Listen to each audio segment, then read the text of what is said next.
রাধে রাধে, নমস্কার। আরও একটি নতুন ভিডিওতে আপনাদের সকলকে স্বাগত জানাই। কেমন আছেন সবাই? আশা করি সবাই ভালো আছেন, সুস্থ আছেন।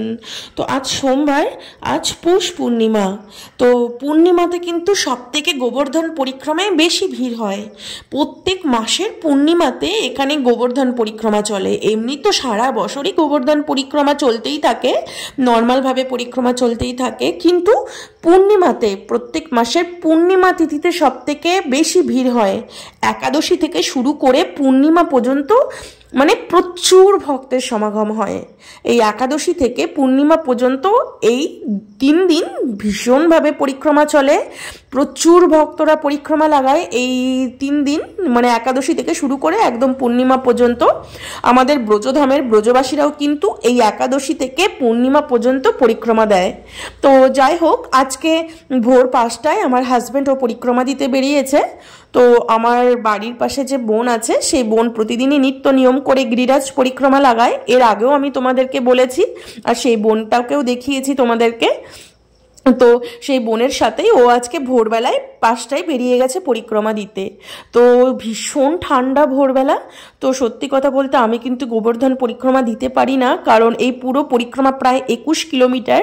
তো 21 কিলোমিটার হাঁটা আমার পক্ষে সম্ভব হয় না। তো আমি মনে মনে মানসিকে গিরিরাজ পরিক্রমা লাগিয়ে দেই। কিন্তু সত্যি আমার ভাগ্যটা এতটাই খারাপ যে আমি গোবর্ধনে থেকেও, রাধাকুণ্ডে বাস করেও এই গোবর্ধন পরিক্রমা প্রতিদিন দিতে পারি না। আমার ভীষণ কষ্ট হয়। আমি গোবর্ধন মহারাজকে বলি, তার কাছে প্রার্থনা করি যাতে আমি প্রতিদিন এদের মতো গিরিরাজ পরিক্রমা দিতে পারি।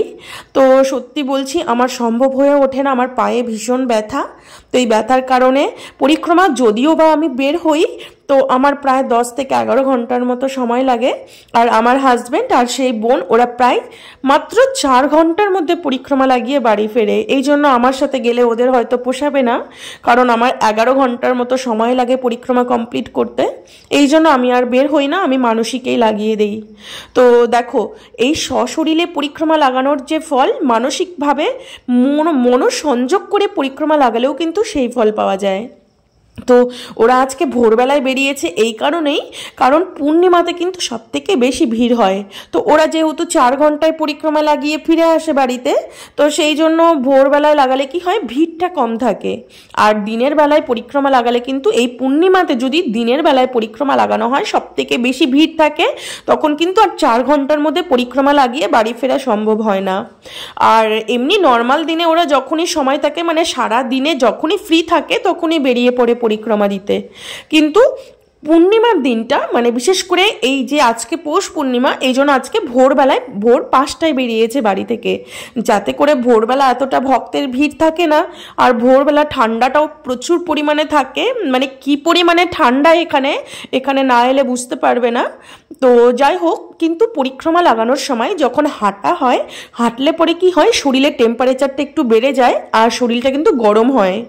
আমরা বাড়িতে বসে থাকলে, শুয়ে থাকলে যে পরিমাণে ঠান্ডাটা লাগে, হাঁটলে পরে কিন্তু সেই ঠান্ডাটা আর লাগে না। তো যাই হোক, তো ওরা এমনি দুপুরবেলাটাই, কারণ এখন শীতকাল, তো শীতকালে কিন্তু দুপুরবেলাতে পরিক্রমা লাগানোটা সব থেকে বেস্ট হয়। কারণ এখানে তো রৌদ্রই ওঠে না। আজ কতদিন হয়ে গেল রৌদ্রের মুখই দেখতে পাইনি। কারণ এখানে ঠান্ডাটা এমন না, ঠান্ডার সময় বৃষ্টি হয় 1 নাম্বার, আর তার মধ্যে ঠান্ডা কনকনে হাওয়া হয়। সূর্যের আলো, মানে কি বলবো, আজ 6 থেকে 7 দিন হয়ে গেল কোনো রকম রৌদ্র ওঠে না।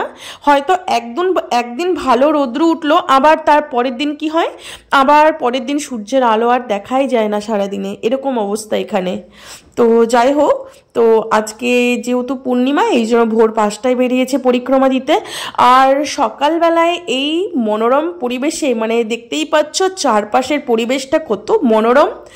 আশেপাশে কোনো একজন মানুষজন দেখা যায় না, আছে 2-1জন করে ভক্তবৃন্দ আছে, কিন্তু দিনের বেলায় যে ভিড়টা থাকে, সেই ভিড়টা কিন্তু ভোরবেলায় থাকে না।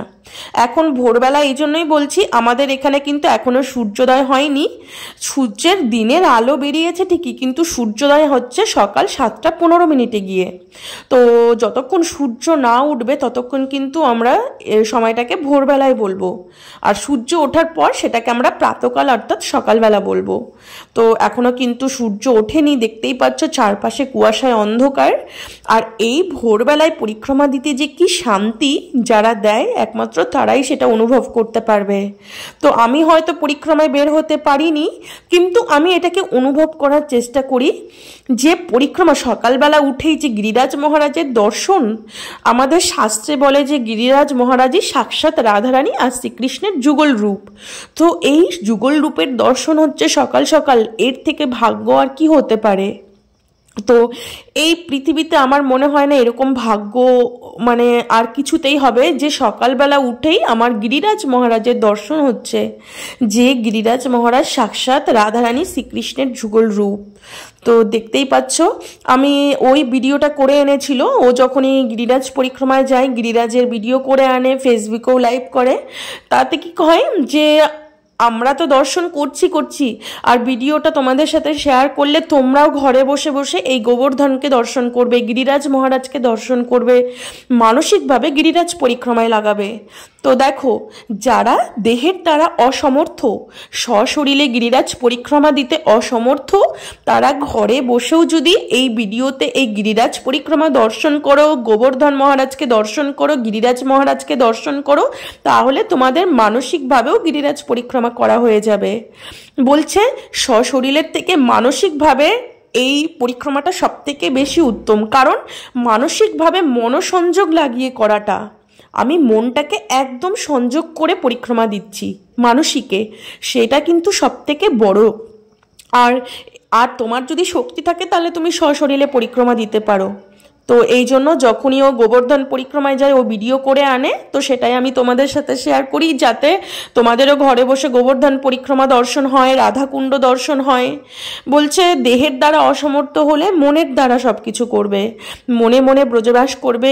এমন অনেক ভক্তই আছে যারা ব্রজধামে আসতে পারেনি, ব্রজধাম দর্শন করতে পারেনি, হয়তো ব্রজধামে বাস করার সৌভাগ্য হয়নি। তারা যদি মনে মনেও এই বৃন্দাবনে মনটাকে ফেলে রাখে, তাদের কিন্তু মনের দ্বারাও ব্রজবাস হয়ে থাকে। এটা আমার কথা নয়, এটা শাস্ত্রের কথা। তো যাই হোক, গোবর্ধন পরিক্রমা করে ও বাড়ি ফিরে এলো। তো গোবর্ধন পরিক্রমায় কিছুটা তোমাদের সাথে শেয়ার করলাম, ও যতটা করে এনেছে। তো আর পুরো যদি তোমরা লাইভ দর্শন করতে চাও আমার ফেসবুকে ফলো করবে, ওখানে প্রতিদিন ও গোবর্ধন পরিক্রমা লাইভ করে। তো যাই হোক, তো বাড়ি ফিরে এখন আমি সকালবেলায় বাল্যভোগ লাগিয়ে দিয়েছি, চিড়ের পোলাও করেছি আর ফল ভোগ লাগিয়েছি তার সাথে। তো ও বলছে, বাড়িতে এসে ওকে প্রসাদ দিতে চাইলাম, ও বলছে খাবো না, আমি বাইরে থেকে খেয়ে এসছি। তো সকালবেলায় কি হয়, মানে আমাদের ভোরবেলায় এখানে মানে ভোর 5টায় এখানের যে গোবর্ধন রাধাকুণ্ডের যারা মহাত্মারা আছেন তারা ভোরবেলায় গোবর্ধন পরিক্রমা লাগান, আর গোবর্ধন পরিক্রমা লাগাতে লাগাতেই ব্রজবাসী ঘরে মাদুকুরি করেন। তো সেই ভোরবেলায় যারা যারা গোবর্ধন পরিক্রমা লাগান তাদেরকে সেই মাদুকুরির রুটি বা পরোটা, যেহেতু এখন শীতকাল, তো শীতকালে প্রত্যেক ব্রজবাসী ঘরে সকালবেলায় পরোটা তৈরি হয়, কারো ঘরে আলুর পরোটা, কারো ঘরে বাঁধাকপির পরোটা। তো বাবারা মানে মহাত্মারা যখন পরিক্রমা বের হন, তো মহাত্মারা তো সবসময় মাদুকুরি রুটি পেয়েই থাকেন। মহাত্মারাদের যারা বাবাজি হয়ে গেছেন, যারা ত্যাগী সন্ন্যাসী, তারা তো মাদুকুরি করেই প্রসাদ পান। প্রত্যেক ব্রজবাসী ঘরে গিয়ে রাধেশ্যাম মায়া বললেই সেই ঘর থেকে মাদুকুরি দেয়।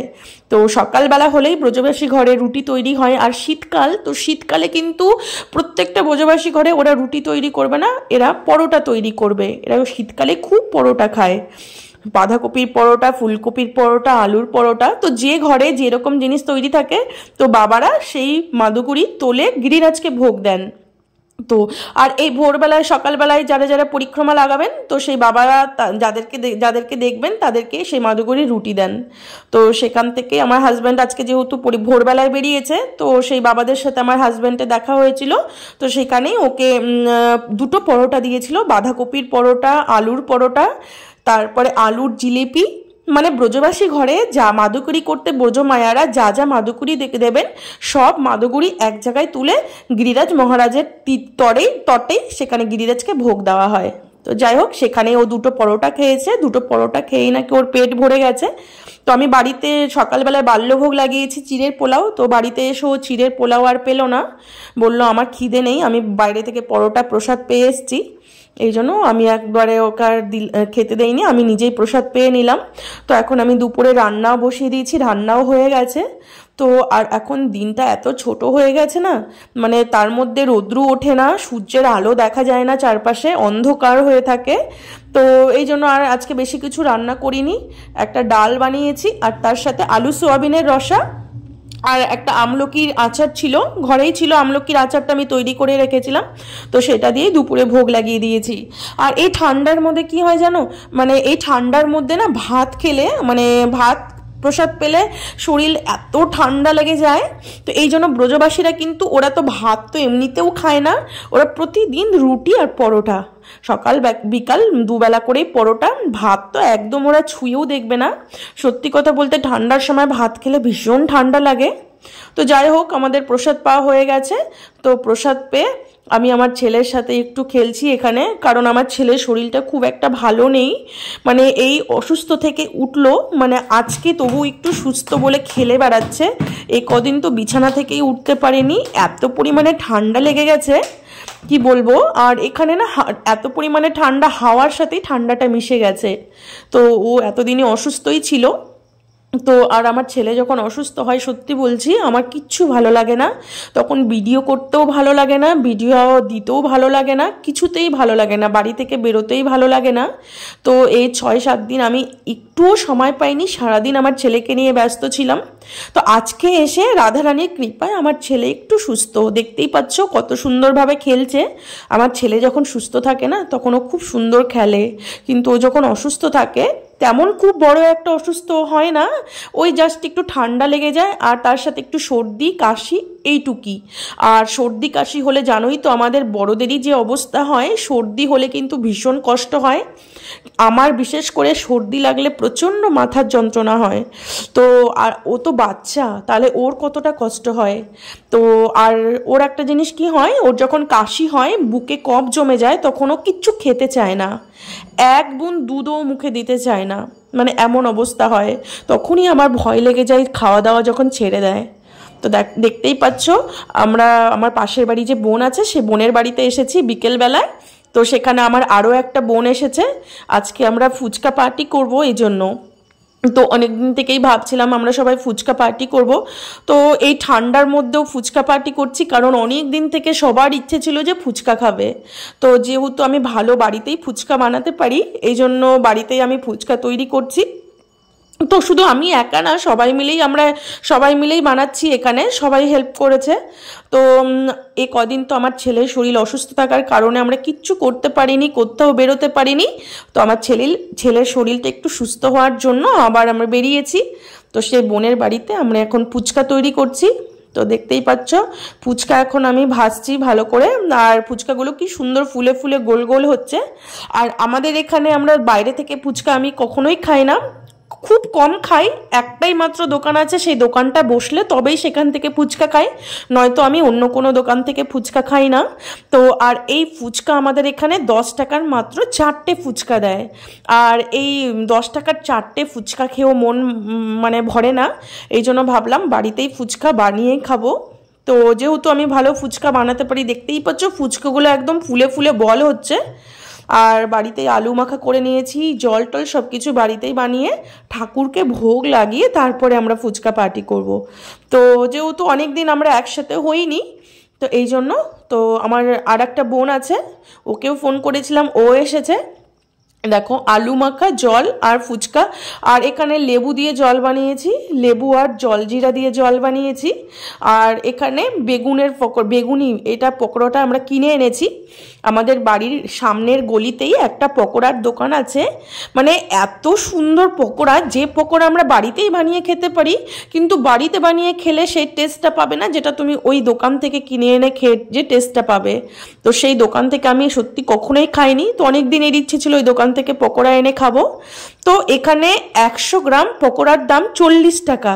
যে বেগুনি, নর্মাল বেগুনি আমরা বাড়িতে বানিয়ে খাই, সেই বেগুনি ওই দোকানেই বিক্রি করছে, সেই 100 গ্রাম বেগুনির দাম নিয়েছে 40 টাকা।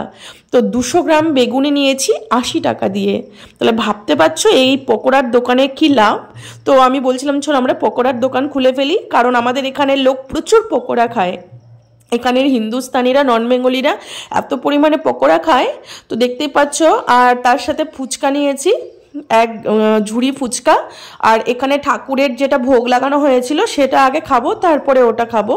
তো আর জল, আর ঠান্ডার দিনে ফুচকা খাওয়া মানে জলটা ঠান্ডা বরফ, কিন্তু তবু ফুচকা ঠান্ডা হোক আর গরম হোক, ফুচকা কিন্তু সবসময়তেই মানে সবারই প্রিয়। তো যাই হোক, আমরা ফুচকা খেতে বসে গেছি। আর আমি, আমার 2 বোন আর ভাই, আর পাশের বাড়ি বৌদি ছিল, সে বৌদির 2 মেয়ে। তো আমাদের সবাইরা, আমাদের পাশের বাড়ি সবাই, তো আমরা সবাই একসাথে বসে ফুচকা খাচ্ছি। তো সবাই সমানভাবে ভাগ করে নিচ্ছি। অনেক ফুচকা হয়েছিল, কিন্তু ঠান্ডার জন্য তো এতটা ফুচকা, যেভাবে ভাবছিলাম যে ফুচকা অনেক খেতে পারবো, কিন্তু ঠান্ডার জন্য কিন্তু এতটা ফুচকা খাওয়া যায় না, কারণ জলটা ঠান্ডা বরফ হয়ে আছে। আর গরমকালে ফুচকা খেয়ে যে মানে আনন্দটা, সেই শীতকালে কিন্তু ফুচকা খেয়ে এত মজা নেই। তো যাই হোক, তবু ফুচকা বলতে সবারই প্রিয় থাকে। আর এদিকে আমার ছেলে, ও তো ফুচকা খেতেও পারে না, ও খেলছে, আর আমরা সবাই মিলে গল্প করছি আর খাচ্ছি। আর আজকে ঠান্ডাটাও খুব জমিয়ে পড়েছে, মানে এই ঠান্ডাটাতে কবে যাবে সেটাই শুধু ভাবছি। মানে ঠান্ডাটা সহ্য হচ্ছে না, মানে এত পরিমাণে ঠান্ডা লাগছে। তো যাই হোক, তো সবাই বলছিল খুব সুন্দর ফুচকা তৈরি হয়েছে। তো আমি এই ফুচকা প্রথমে বানাতে পারতাম না, এটা আমি রেসিপি দেখে তৈরি করেছি। তো যাই হোক, সবাই খেয়ে খুব প্রশংসা করেছে, সত্যি দোকানের মতো একদম ফুচকাটা তৈরি হয়েছিল। তো যাই হোক, তো বোনরাও বাড়ি চলে যাচ্ছে, ওদের বাড়ি আমাদের বাড়ি থেকে একটু দূরে। তো যাই হোক, ওকে এগিয়ে দিতে এলাম রাস্তায়। তো আজকের মতো ভিডিওটা আমি এখানেই শেষ করছি, আবার দেখা হবে পরের ভিডিওতে। তো ভিডিওটি যদি ভালো লেগে থাকে তাহলে প্লিজ আমার চ্যানেলটি সাবস্ক্রাইব করে আমার পাশে থাকবেন। আর সবাই ভালো থাকবেন, সুস্থ থাকবেন। রাধে রাধে।